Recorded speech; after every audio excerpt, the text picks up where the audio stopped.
கிறிஸ்துவிலே மிகவும் பிரியமானவர்களே, 19/9/2025 உங்களை சந்திப்பதில் மகிழ்ச்சி அடைகிறேன். வாருங்கள், ஒரு நிமிடம் நாம் ஜெபிப்போம். அன்பு தகப்பனே, இன்றைக்கு நம்மளுடைய பாதுகாப்புக்காய் ஜெபிக்கும்படி என் தேவனுடைய சமூகத்தில் வருகிறேன். என் தேவனுடைய நிறைவும் அன்பும் ஆசீர்வாதம் விடுதலை என்னுடைய வாழ்க்கையில் அந்த செயல்படும்படி நீ செய்தல்லும்படியாக ஜெபிக்கிறேன்.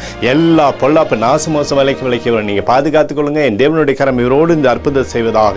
இயேசு கிறிஸ்து சிந்தின பரிசுத்த ரத்தத்தை இவர் மீதும் ஒரு குடும்பத்தின் மீதும் செய்கிற சகல காரியத்தின் மீது பூசுகிறேன். ஆகவே இந்த நாள் முழுவதும் மகிமையின் ஆசீர்வாதம் இவரோடு இருந்து செயல்படட்டும். உடைய நிறைவானது இவருடைய வாழ்க்கையில் இருக்கட்டும். உடைய அன்பின் பிரசனம் எப்போதும் இவரோடு இருந்து செயல்படும்படி நீர் செய்தல்படியாய் ஜெபிக்கிறேன். அப்பா, நீதிமொழிகள் 29:25 படி கர்த்தரை நம்புகிறவனோ உயர்ந்த அடைக்கலத்தில் வைக்கப்படுவான் என்று சொல்லி எழுதப்பட்டிருக்கூடிய வார்த்தையின்படி அப்பா, இவரை நீர் உயர்ந்த அடைக்கலத்தில் வைத்து சகலத்திலுமே நன்மை தருவீராக.